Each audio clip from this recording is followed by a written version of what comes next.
And there are different things that, that lend to a happy marriage. But when they look at like, what is the number one predictor of, hey, this marriage is going to make it, they're going to have a happy marriage. And it is probably something that won't surprise us. It's commitment. So, hi everyone, and thanks for tuning into the call where we discuss topics that are leading you to Christ.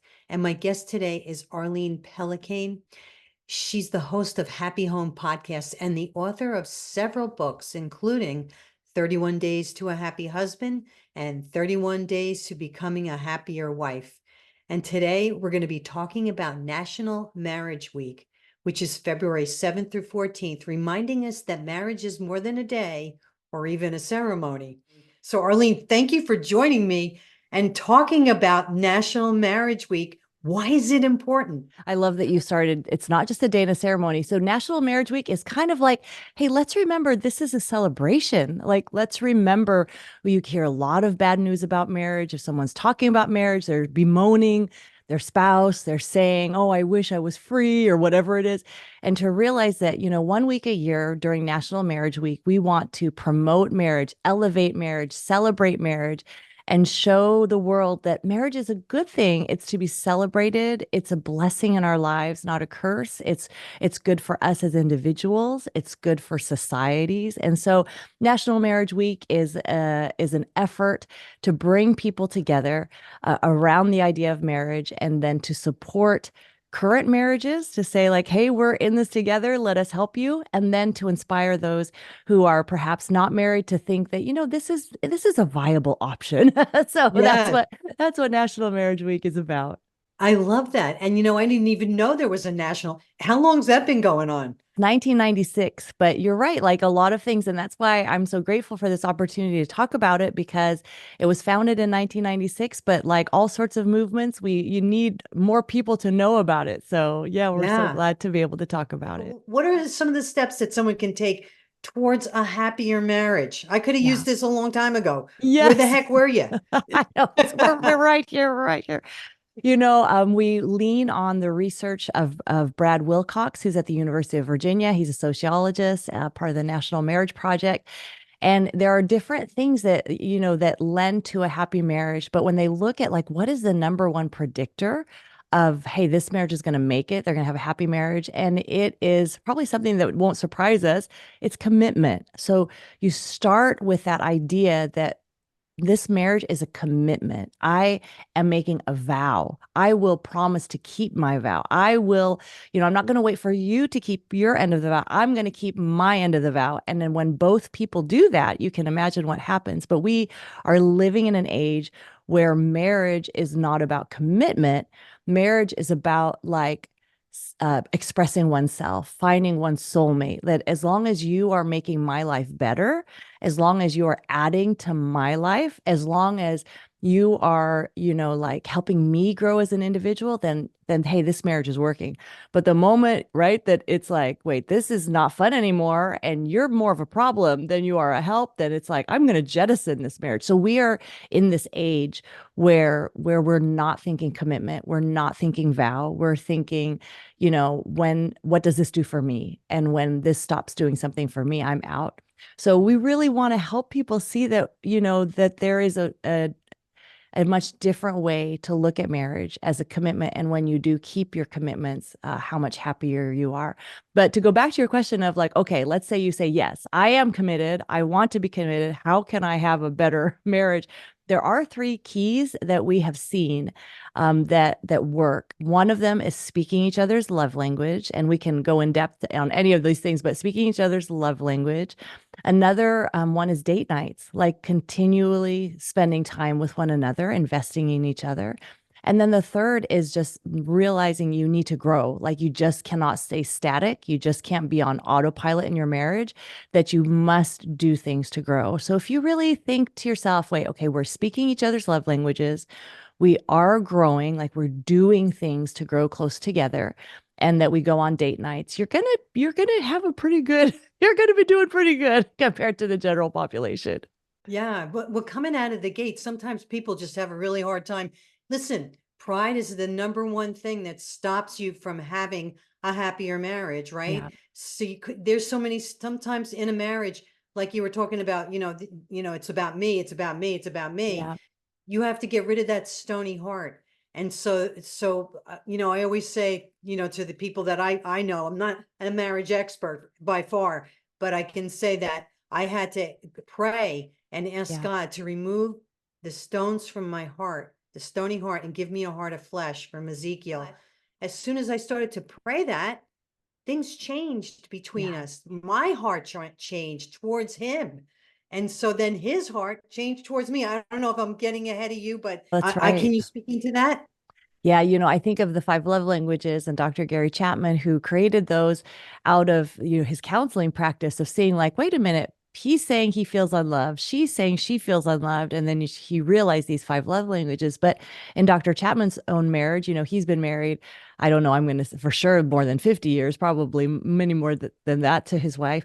But the early years, their first year, he was he was learning like theology, like he's a godly man, like he's going to be a missionary, he's going to do these things. And so, but he's having marriage problems his first year, and he's thinking, what in the world? And the Lord spoke to him very clearly, like, serve her.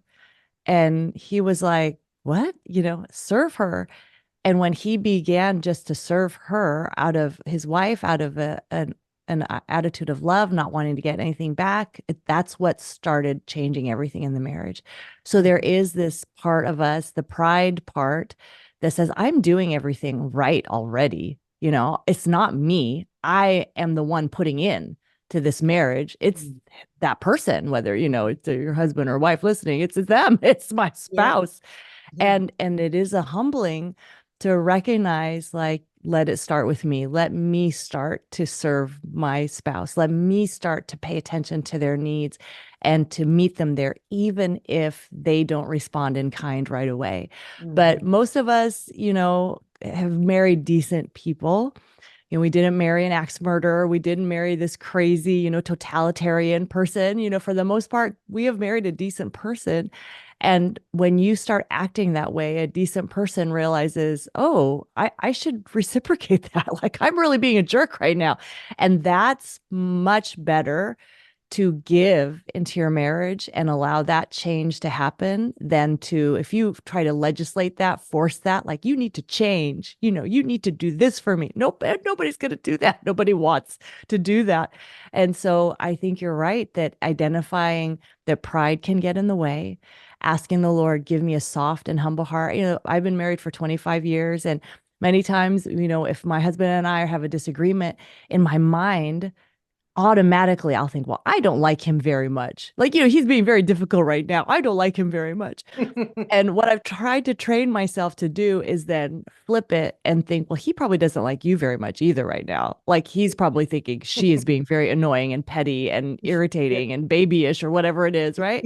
And just realizing that, wait, I am part of the problem also. Let me humble myself. And there's so many times, their bathroom prayers, like you're having an argument, you go in the bathroom, and I just try to say, Lord, please help me to have a soft heart towards my husband. Help me to not speak in anger, or help me to see what should be the next step, and just guide us and help us. And the Lord answers those prayers. The Lord helps you. The Lord shows you. And I do think it's important to not make the small things big. A lot of times we get all bent out of shape about the dishwasher not being out unloaded or the t-shirt on the floor. So don't make the small things big, but don't make the big things small. When Mhm. there's something in your relationship that really does have a consequence that you will be thinking about 5 years from now, Yeah. you need to not be quiet about that. And you need to be able to express those kinds of things to your spouse. It's funny you're saying all that, because also another way too is when the Holy Spirit convicts you, like if you've said something to your Yes. husband or your wife or whatever, and all of a sudden the Holy Spirit will say, go apologize. You're like, I'm Yes. not. Okay, I'm Right. not going to do it. That's you know right. but then because you're Christian and you want to have a Christ heart, you want to have a Yeah. heart like Jesus, right? So you have to kind of bend that pride Yeah. and go and step out and go and apologize, or try to talk it out a little bit, because pride is like number one in a marriage and has separated people in so many ways I've seen over the years. I mean, can you give an example? I think that pride for sure is the thing because when you hear someone, well, why did you break up or why are you separated or, what's happening? They're not saying, well, it's because I humbled myself before my spouse, or it's not because they said, I told them I would go to counseling, or, these are not the reasons, but Right. it's because I wouldn't go to counseling. I didn't see the problem. It was them that was doing this. We just reached an impasse that we could not cross, like all those different Yeah. things. And there are situations where that may be very true, but in many of those situations, it's pride that it's we did not humble ourselves to take on the responsibility of, I am part of this too, even if the other person seems so egregious, like it's totally your fault Yeah. that this was a team sport that we had drifted into this position. So a lot of marriage is, at National Marriage Week, we talk about making those daily connections, dating weekly, and getting away regularly.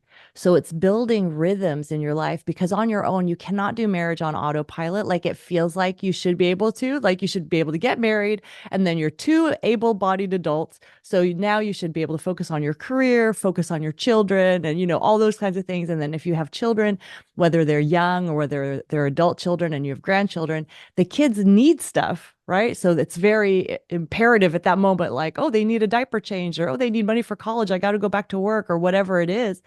Whereas the adult in your life, your spouse, you're thinking like, oh, you can take care of yourself. You're fine. And that's where the fallacy comes that you don't have to do anything in the marriage part. You have to Yep. work at the other parts.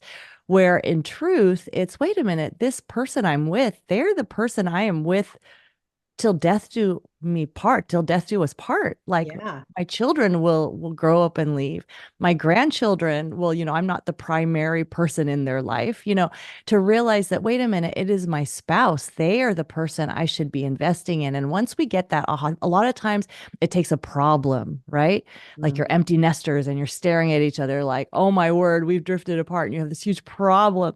So I think it's very important if you're pre-problem to realize that, oh, if I will make the commitment to daily connect with my spouse, and this could be 10 minutes sitting on the couch together after dinner and like, how was your day? And, my husband loves foot rubs. It's like a foot rub at the end of the day. Tell me about your highlights today. What happened that didn't go so well? What's going on? Just that daily connection where you're spending unhurried time, technologically free time with each other. And it could be just 10 minutes, it could be a walk around the block. And then that date weekly, it could be dinner, it could be a movie, it could be go out dancing, it could be do your hobby, or it really could be as simple as, hey, let's eat our dinner outside today, and but it's on purpose. Like let's light a candle and eat our dinner outside today. It's just that you have a moment where you're looking forward to something together. And then the getaway regularly. This is so important, even when you have children. So even when we had little kids, it's like we need a 24-hour getaway. It's not like, hey, mom and dad are gonna get away for 4 months now. It's not that kind of getaway, but a 24-hour getaway with your spouse once a year, twice a year does wonders for the marriage because it reminds you that marriage of a husband and a wife, but you chose this person. And when you get away regularly, it gives you that chance to rediscover why you chose them in the first place. Exactly. And it changes up their routine too. Don't you Yes. agree? That novelty, that's what's really nice about getting away or by dating is it gives novelty. It gives like something different. You're in a different setting. You're doing something different. And for date nights, I know it can be hard. You've been married for so long. It's like, what do we do? We always go to the same restaurant. We always go to the same place. So that novelty piece could be that, hey, let's plan every other one. Like I plan one and then you plan the next one. And you could do challenges of like, hey, what can we do for $25 and try to figure out, what can we do for $25? You can do, let's not go to the same restaurant in a year. So we have to try every time we go out, we have to try a new restaurant in a year. So you could do a lot of simple things to inject some novelty into your dating relationship. So can you give some really good pointers on how the next generation can be influenced? Yes. Yeah. A huge thing of this is what are we modeling? What are we showing? So what are our actions towards our spouse? What are our words that we talk about marriage? So obviously in your home with your own children, grandchildren, nieces, nephews, this is the most powerful place you can make an impact because these are the people that really see you. So for your as you think about the all the generations underneath you, what kind of marriage are you modeling to them? How are you portraying marriage to them? And it really is, I can see it in my own life. Like God gives us children and nieces and nephews in our life and all that to help us become more accountable, more better, to rise up because you think like, hey, do my kids want to grow up and have a marriage like mine? Right. But then guess what that does? That helps me elevate my marriage to a place of greater, commitment, priority, fun, all those things. And then that's a blessing to me too. So I think realizing that the people underneath you first, that they're looking at you, and then, get involved, whether maybe you have like there's a Christian club. My kids go to public school, but I go to a Christian club at lunchtime once a week. So I'm meeting, seventh graders and eighth graders.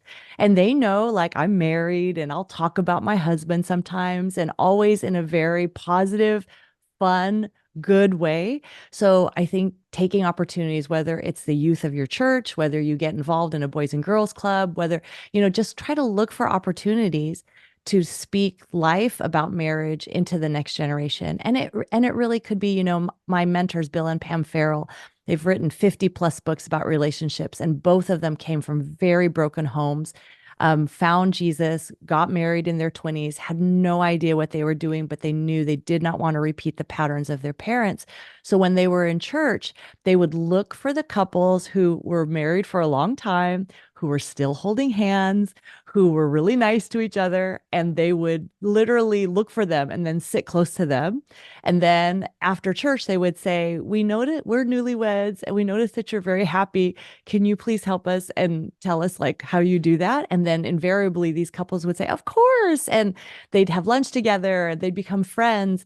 And so look for these kinds of situations, befriend a younger couple, look for these kinds of people in your church, ask the Holy Spirit to lead you to the right people for them to find you, et cetera. And just be very open, I think, to being that kind of person because, people are very into happiness right now. So they're very much like, well, that's the gauge. Does this make me happy? And that's what makes it good or bad or false or true. Does this make me happy?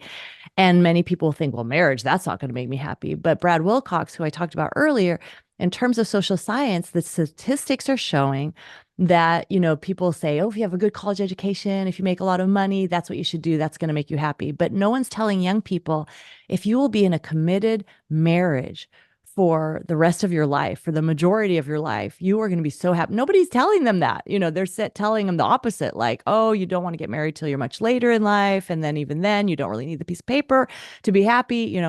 But what Brad Wilcox is, research shows that if you have a college degree, it gives you a 64% boost in happiness. If you have a higher income than most, an 88% boost in happiness. If you're satisfied with your job, a 145% boost in happiness.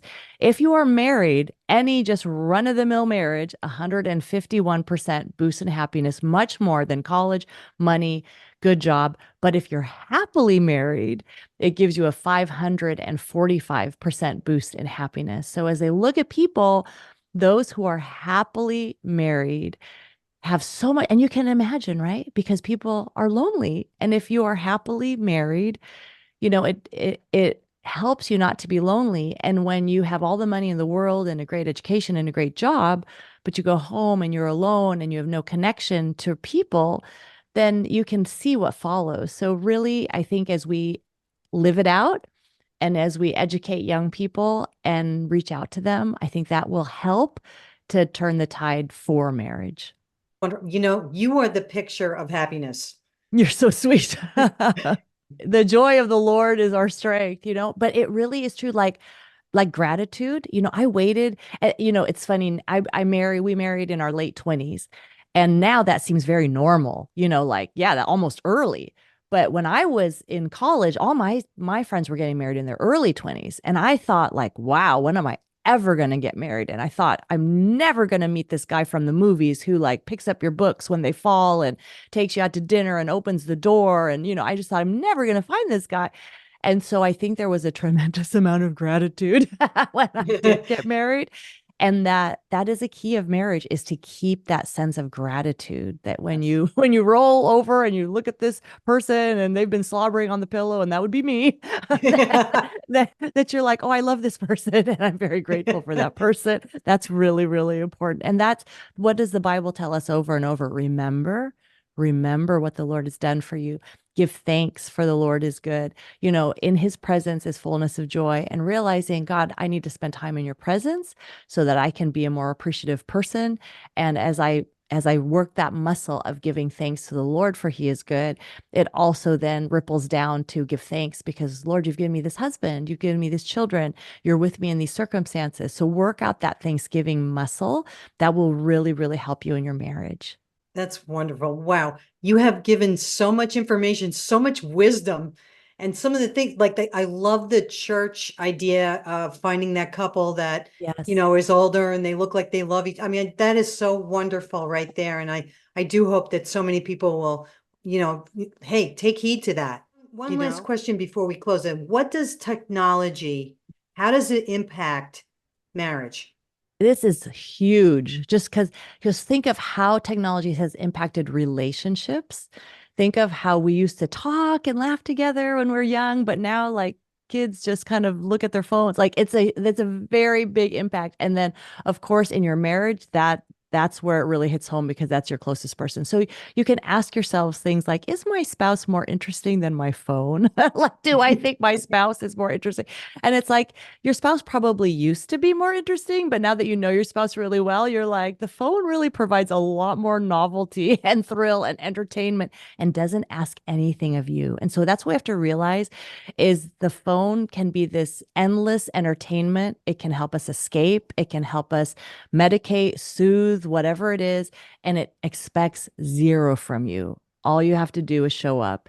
And whenever you're sick of it, you just put it down. And that is not how relationships work. That's not how life works. The phone shows you I can have whatever I want, like pointed to me. If I don't like this game, I'm going to watch something else. If I don't like this cooking show, I'm going to watch something else. It's very self-centered, and that's not how relationships work. It's very instant. You get your answer right away. And that's not how relationships work. You have to work towards things. It takes time. So those kinds of things fight against it. And, Business Insider had said that we touch our phones upward of 2,000 times a day. We're tapping it, we're opening it, we're swiping it, we're on it all the time. So it is an attention getter. It has our attention. And what captures our attention has our heart. And then you can see where this follows, very much so with our relationship with the Lord. Like Lord, I'm supposed to set you before my eyes constantly, though scripture tells us, but am I setting my phone before my eyes? And can you find God on your phone? Can you text a love message to your spouse on your phone? Of course you can. And that's why we like it. That's what I would call a digital vegetable. But let's be honest, like when you're on your phone, how much of the time are you doing those kinds of digital vegetable activities?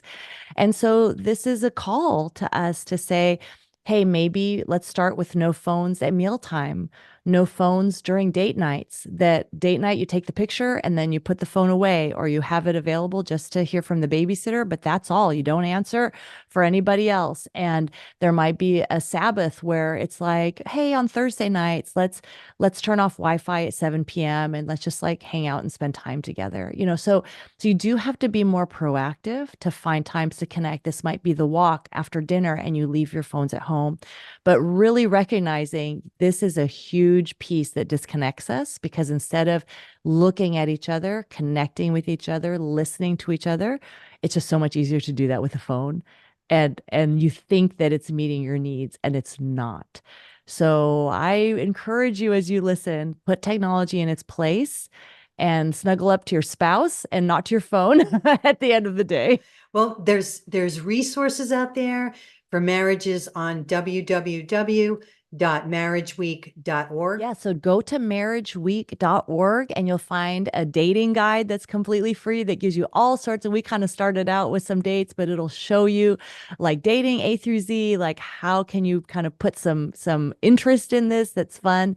And then it also has a couples connection guide that goes into more of the love languages, more into questions you can ask each other if you're kind of like, I know we're supposed to connect, but I have no idea what to talk about, you know? So look at that couples connection guide. And then I have a book called 31 Days to a Happy Husband. And that's for us wives to read to realize I have put my husband on as wallpaper for a long time, just in the back burner. You know, I need to like kind of think of him again. So 31 Days to a Happy Husband is a great place to start with that. Wonderful. And you can find out more about Arlene in her books. Yeah. 31 Days to a Happy Husband and 31 Days to Becoming a Happier Wife, and her podcast. Arlene, you want to talk about that a little bit? Yeah, the podcast comes out on Mondays. It's called the Happy Home Podcast. I interview marriage and parenting experts, and you can just do my name, arlenepellicane.com, and that will have all of my different resources on there. What would you like to leave my audience with today? Thank you so much for listening. You're here, which means you're interested in investing in this most important relationship, whether it's your marriage or marriage and culture, that you want to be a marriage champion. And that's so amazing. And just start if you feel like sometimes you get the blahs or sometimes you feel hopeless, just start with one small step. Get the ball moving in the right direction. So it just might be holding your spouse's hand today and saying, hey, I really appreciate you. And that might be where it starts. And I love what Bill and Pam Farrell say. You just start somewhere, that it could be like, hey, you made my coffee today, or hey, you like, it could be so small, like you took out the trash. Thank you. Like, just look for that little tiny thing and praise it. And that's a great way to start. Thanks for watching The Call, and don't forget to like and subscribe. So join me next time for another episode of The Call with Nancy Sabato. You'll be blessed. Are you listening to the call of God? Because God speaks to you every day. Are you listening to The Call? What sound is heard only by the heart? It is the call. Follow God. The still small voice He imparts lives in the call. Follow God to help those in need, those in want, the purpose of the call of God to share His love is where we start.